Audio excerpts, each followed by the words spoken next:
नमस्ते। बुरा बनना सीखो का मतलब ये नहीं है कि आप सच में बुरे बन जाएं, बल्कि ये है कि अपने हक के लिए खड़े होना, ना कहना और भावनात्मक रूप से मजबूत बनना सीखें ताकि लोग आपका फायदा ना उठा सकें। ये एक प्रेरणादायक कहानी है जो आपको ये सबक सिखाएगी। बुरा बनना सीखो।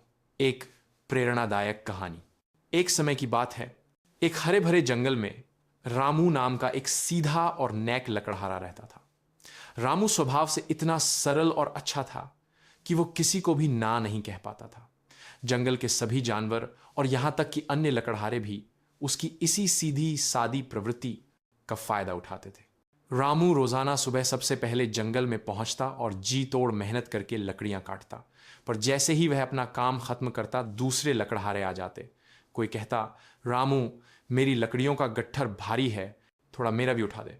कोई दूसरा कहता, आज मेरी तबीयत ठीक नहीं, क्या तुम मेरे हिस्से की थोड़ी लकड़ियां और काट दोगे? रामू कभी ना नहीं कह पाता था। वह हमेशा दूसरों की मदद करने में इतना समय लगा देता कि खुद थक जाता और उसे अपने घर के काम करने का भी समय नहीं मिलता। उसकी पत्नी अक्सर कहती, आप क्यों हर किसी का बोझ उठाते हैं? अपनी सेहत का भी ध्यान रखिए। पर रामू मुस्कुराकर कहता, मदद करना अच्छी बात है। एक दिन रामू अपनी लकड़ियों का गट्ठर लेकर शहर जा रहा था। रास्ते में उसका एक बुद्धिमान और अनुभवी दोस्त श्याम मिला। श्याम ने देखा कि रामू का गट्ठर बहुत बड़ा है और वह पसीने से लथपथ है, जबकि उसके पीछे चल रहे दूसरे लकड़हारे मने से बातें करते आ रहे हैं। श्याम ने रामू को रोका और कहा, रामू, तुम क्यों हमेशा इतना कष्ट उठाते हो? तुम तो केवल 2 लोगों की लकड़ियां लेकर जा रहे हो। रामू हैरान हो गया, नहीं श्याम, ये तो मेरी लकड़ियां हैं।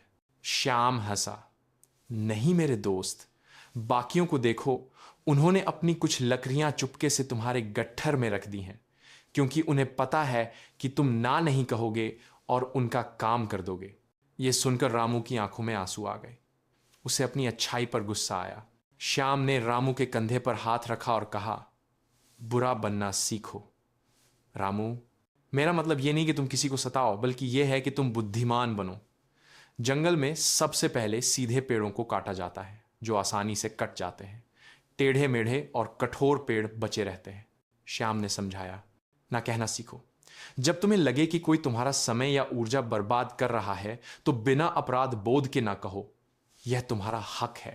थोड़ा स्वार्थी बनो, पहले खुद के काम पूरे करो, अपनी जरूरतों को प्राथमिकता दो। अगर तुम खुद ही कमजोर रहोगे तो किसी और की मदद नहीं कर पाओगे। सीमाएं तय करो। लोगों को पता होना चाहिए कि तुम्हारे साथ कैसा व्यवहार करना है। जो तुम्हारी सरलता का फायदा उठाए उससे दूर रहो। रामू को यह बात समझ आ गई। उसने उसी दिन से अपनी सोच बदली। उसने दूसरों के काम करने से पहले अपने काम को प्राथमिकता दी, और जब किसी ने फायदा उठाने की कोशिश की तो उसने मुस्कुराकर इनकार कर दिया।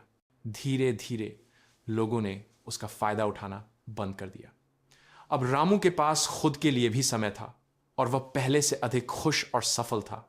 वह आज भी सबकी मदद करता था, लेकिन अपनी शर्तों पर, न कि किसी के दबाव में आकर। सीख मोरल। सफलता और सम्मान पाने के लिए आपको हमेशा अच्छा बने रहने की जरूरत नहीं है। आपको वहां बुरा, मजबूत और समझदार बनना सीखना होगा जहां लोग आपकी सरलता का फायदा उठाना चाहते हैं। सीधे और सरल पेड़ अक्सर काट दिए जाते हैं, जबकि